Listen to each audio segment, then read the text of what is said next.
Hi, thanks for looking in. This is my video on how I light my old fire. Now do be careful if you're lighting fires. Make sure your chimney's safe. If in doubt, get it swept by a proper chimney sweeper who knows what they're doing at least once, then you're away. Another really important thing when you're lighting a fire is to use dry sticks. Quite often the ones you buy from petrol stations and shops are a bit damp. They don't always keep them in the dry, which is very important. If you've got damp sticks, it takes a lot longer for the fire to light. So I'm chopping my own. These are some ash logs that I've kept separate from the general burning stock, and they're always kept incredibly dry. They've been drying for 2 or 3 years now, these ones. So they chop nice and easy. This one doesn't. I won in the end, but unfortunately my camera ran out of battery. But you do need some long ones as well as some short ones. That's the bottom line there. So I keep going at that for quite a while. And eventually I think I managed to actually get some sticks off that, and I took them inside to light the fire. You can buy sticks, as I say, do make sure they're dry if you do that. These are some I've picked up off the lane, and if you live in a country place where there are trees, and there's been storms here recently, so if you've had storms, you should find a lot of this stuff lying on the ground. Now the ones I've just been breaking up there are actually, and this one as well, is quite they're quite thick, and they would take a day or so to dry out, but I'm going to bring them in the house anyway and put them in front of the fire for tomorrow.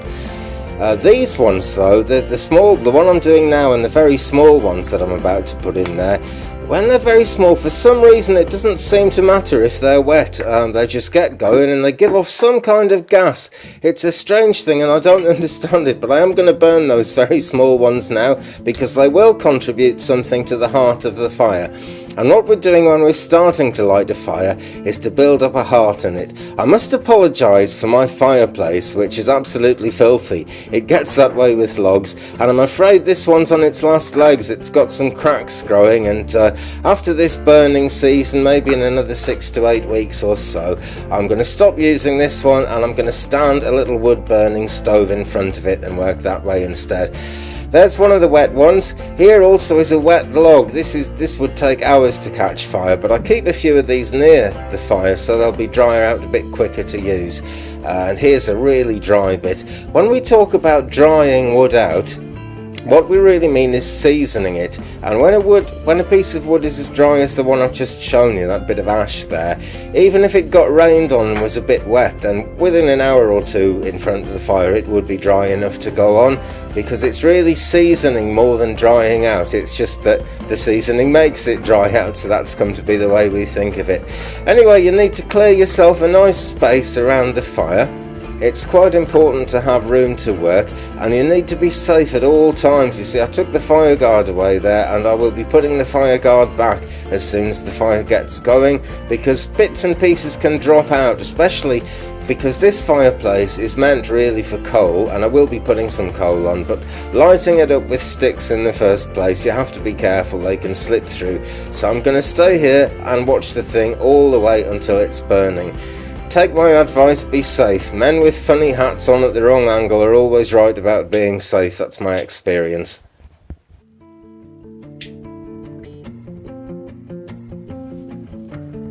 So, time to light the fire lighter. I use a jet lighter, but matches, any kind of lighter will do for this. Just be very careful, because now we've actually got flames. But there we have the heart of the fire starting to happen already. I'm putting some long thin sticks on first, and then I'll put some shorter ones on. Using the different sizes, it allows gaps to form and it lets the air flow through. That's the main thing, I think, is to get the air flowing through at this moment. That heat now is going right up the chimney and warming the flue. There's some of those smaller wettish sticks that I talked about earlier. They are actually, I can hear them fizzing and giving off gas already, so I know they're going to work. Now the flames are going, we just build it up a fair bit more now. You know, once it's started to take hold, you can put a fair bit on, as long as everything's nice and dry.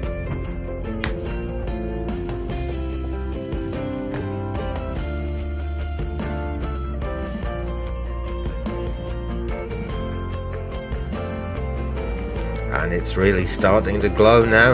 I've actually also got 1 or 2 of the tiny logs that I chopped up earlier for this, If you're using coal, you could go straight to coal after the sticks. Just put 1 or 2 pieces of coal on first, wait till they start smoking, and then add to it. I'm going to put some coal on this in a minute, but just now I'm putting some more logs on, because nice dry logs really build up the heart of the fire, and that's what keeps it going when the coal goes down a bit. There's that nice hot bed under there. It seems strange when all the flames have gone out of it to say how hot it is, but that is really what happens after it's actually burned all the gases out.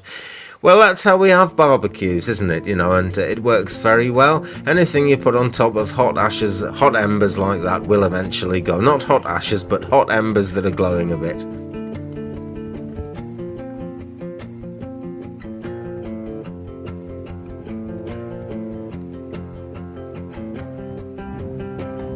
Blowing on it helps quite a lot as well. It really puts oxygen into the heart of the fire and gets those sticks, which are still actually burning. It's been a while now, but they are actually still burning.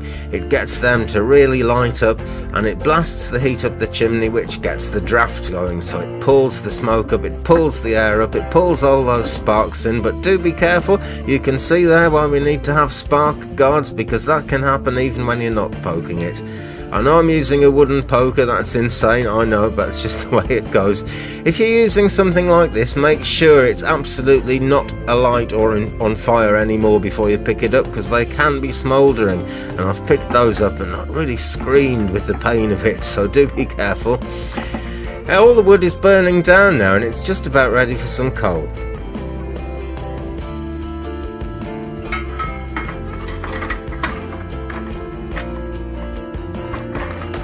Got the bucket in place there, and I've got one of those metal coal shovel things. I'm sorry, I don't think you can see. Oh, you can see a bit of it in the shot there, and that's just ordinary house coal. And I haven't put too much on all at once. I'm probably going to put another 1 or 2 shovels on, but that's because I've already got the heart going with the logs. If you're going straight from sticks to coal, just put about half that amount on first. Wait till the flames start playing around it, and then you can add a bit more, and then a bit more, and then you really do build it up, and then you can kind of almost forget it then. Your fire is pretty well lit. And there it is. You see the flames are starting to come through, so I'm adding a bit more on top.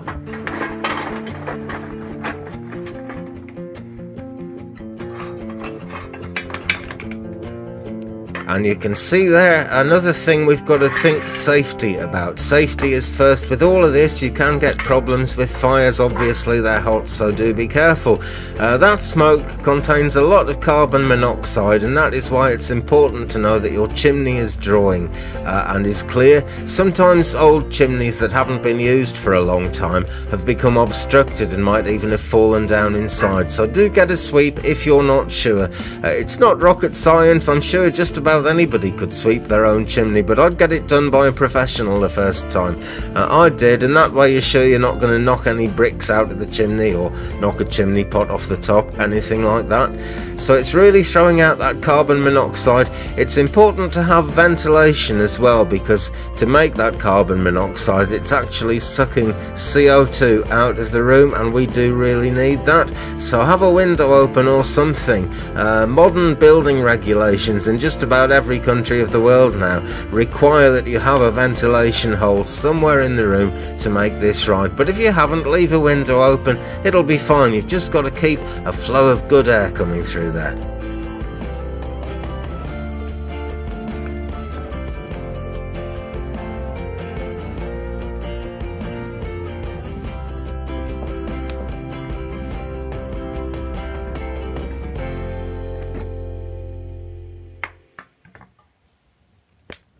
And now it's really starting to go. It's really also showing up how filthy my fireplace is. I'm sorry, but they do get like this. You've got to get stove paint and paint them regularly, or they get like this, I'm afraid. And I've been a bit of a slob, and mine is hopelessly like this. Anyway, I'm going to say it again.